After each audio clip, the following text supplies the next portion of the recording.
Good morning students. आज का जो हमारा टॉपिक रहेगा that is inclusive education. So before explaining what is exclusive education we will be discussing these 4 points. अगर आप इन 4 पॉइंट्स के बारे में जान लेते हैं तो आपको इंक्लूसिव एजुकेशन का मतलब समझने में बहुत ही आसानी हो जाएगी। तो आइए देखते हैं। सबसे पहले स्टार्टिंग में जो सबसे पहला कॉन्सेप्ट आया वो था मेन स्ट्रीमिंग। आपको पता है एक तो नॉर्मल बच्चे होते हैं, ठीक है, नॉर्मल स्टूडेंट्स, और दूसरे जो होते हैं वो होते हैं CWSN। Now you will ask what is this CWSN। तो ये जो आपकी इनिशियल्स लिखे हुए हैं CWSN, इसका मतलब होता है चिल्ड्रन विद स्पेशल नीड। वह बच्चे जिनको किसी स्पेशल नीड की ज़रूरत होती है, ठीक है। अब आपने देखा होगा कि कुछ ऐसे बच्चे होते हैं जिनमें लर्निंग की डिसेबिलिटी होती है, ठीक है, वो और बच्चों के समान उतने अच्छे तरीके से याद नहीं कर पाते हैं चीज़ों को, उनमें लर्निंग डिसेबिलिटी होती है। इसका बहुत ही अच्छा एग्जांपल आपको पता है, तारे ज़मीन पे जो मूवी होती है उसमें जो बच्चा होता है उसको लर्निंग डिसेबिलिटी होती है। और आप मुझे बताएंगे कि उस जो लर्निंग डिसेबिलिटी है उसका नाम क्या है, कमेंट सेक्शन में टाइप करके। ओके, तो मेन स्ट्रीमिंग का मतलब ये हुआ क्योंकि आपको पता है कि शिक्षा पर सभी का अधिकार है, तो इन बच्चों को भी, इनके बारे में भी सोचा गया। और जब इन बच्चों को, जो चिल्ड्रन विद स्पेशल नीड है, इसमें ज़रूरी नहीं है कि सिर्फ़ और सिर्फ लर्निंग डिसेबिलिटी वाले आएंगे, इसमें लर्निंग डिसेबिलिटी वाले भी आएंगे, ठीक है, जिसमें बिहेवियर में कोई डिसेबिलिटी है वो भी आएंगे, और आपका हो सकता है मेंटल डिसेबिलिटी हो किसी में, ठीक है। तो इसमें बहुत सी अलग अलग टाइप की डिसेबिलिटीज़ हैं। जब इन बच्चों को नॉर्मल बच्चों के साथ क्लब करने की सोची गई, मेन स्ट्रीमिंग का मतलब है मुख्य धारा में जोड़ना, ताकि हर एक बच्चा उसको इक्वल अपॉर्चुनिटी मिले और उसका मैक्सिमम लर्निंग हो पाए, ठीक है। तो आई होप आप मेन स्ट्रीमिंग के बारे में समझ गए होंगे। उसके बाद में जो कॉन्सेप्ट आया that is your special education. अब कुछ बच्चे ऐसे होते हैं जिनकी जो नीड होती है वो बहुत ही ज़्यादा एक्सटेंसिव होती है, ठीक है, उनको बहुत ज़्यादा नीड की ज़रूरत होती है और एक वो नॉर्मल स्कूल में नहीं पढ़ सकते, ठीक है। वहाँ पर ऐसे बच्चे जिन जो एक प्रकार की डिसेबिलिटी को फेस करते हों, वो सारे बच्चे एक ही स्कूल में पढ़ाए जाते हैं, ठीक है, with special resources, with special resources होते हैं वहाँ पर, और आपके स्पेशल टीचर्स होते हैं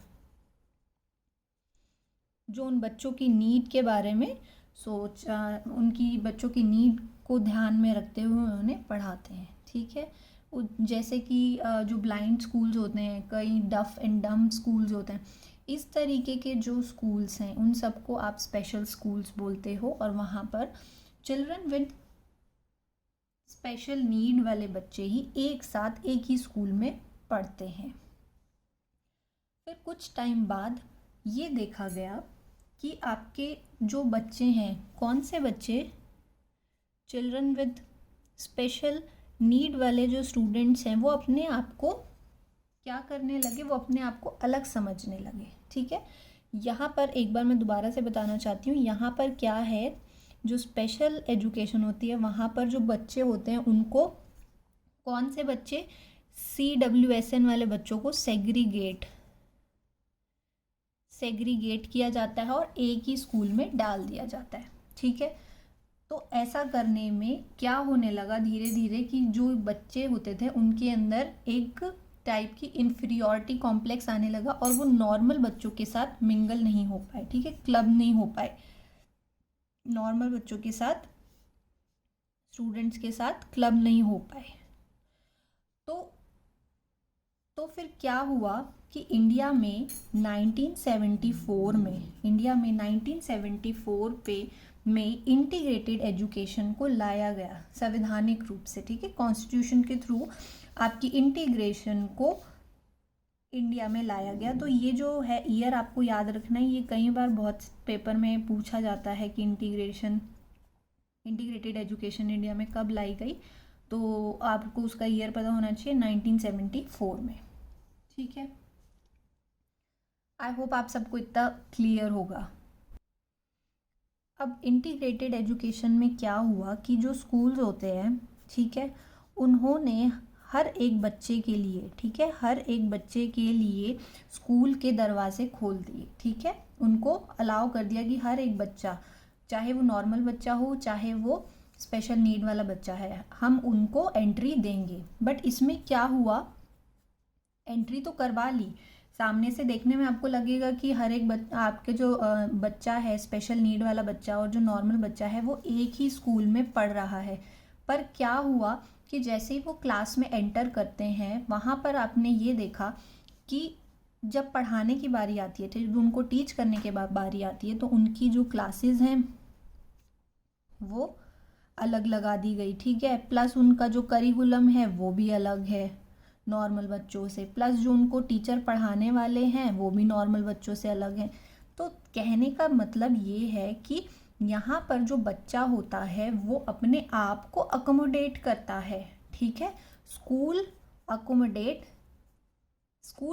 कोई भी ऐसा कदम या चेंजेस अपने बुनियादी ढांचे में कोई भी बदलाव नहीं करता बच्चे को अकोमोडेट करने के लिए, ठीक है।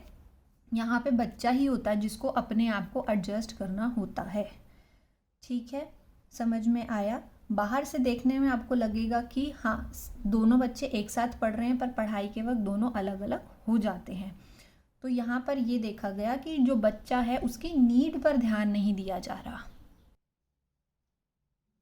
तो अब आपका उसके बाद में इंटीग्रेटेड के बाद जब इंटीग्रेटेड एजुकेशन में कुछ कमियां नज़र आने लगी, और वो बहुत अब पुराना कॉन्सेप्ट हो चुका है, जो नया कॉन्सेप्ट है जो RTE 2009 जब आपका लगा, ठीक है, राइट टू एजुकेशन, उसके बाद से आपका इंक्लूसिव एजुकेशन इंट्रोड्यूस हुआ।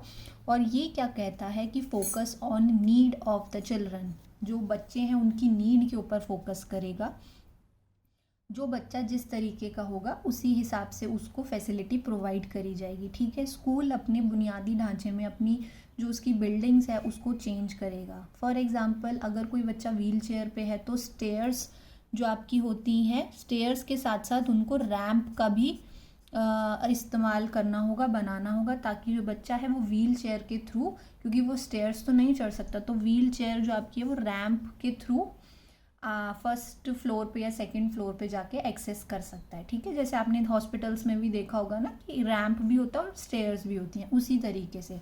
तो यहाँ पर जो स्कूल होता है उसकी ड्यूटी बनती है, रिस्पॉन्सिबिलिटी बनती है कि वो बच्चे की नीड पर फोकस करे और अपने स्कूल को उनकी नीड के प्रति सेंसिटिव बनाए, ठीक है, सेंसिटिव होना चाहिए। वहीं पे इंटीग्रेटेड में जो स्कूल होता है वो बच्चों की नीड के प्रति सेंसिटिव नहीं होता है। तो अगले पॉइंट में मैंने लिखा है कि जो बच्चे स्पेशल नीड वाले हैं, जो नॉर्मल बच्चे हैं, वो एक ही क्लास में एक ही करिकुलम के साथ एक ही टीचर उनको पढ़ाता है, ठीक है। और यहाँ पर जो टीचर होता है उसके कंधों के ऊपर ज़्यादा ड्यूटी आ जाती है। और यहाँ पर टीचर ये ना देखते हुए कि कौन सा बच्चा डिसेबल है और कौन सा नॉर्मल, हर एक बच्चे को उसकी नीड के अकॉर्डिंग पढ़ाते हैं। और टीचर का जो मेन एक गोल होता है वो यही होता है कि बच्चा ज़्यादा से ज़्यादा लर्निंग करे, ठीक है, ज़्यादा से ज़्यादा सीखे। तो आई होप आप सबको ये चीज़ क्लियर हुई होगी कि कैसे पैराडाइम शिफ्ट हुआ from special to integrated and integrated to your inclusive education. अगर आपको फिर भी कोई कन्फ्यूजन है you can write me on the comment section. और अगर आपको वीडियो अच्छी लगती है तो प्लीज़ लाइक और सब्सक्राइब करें, इससे मुझे मोटिवेशन मिलेगा। And thank you very much.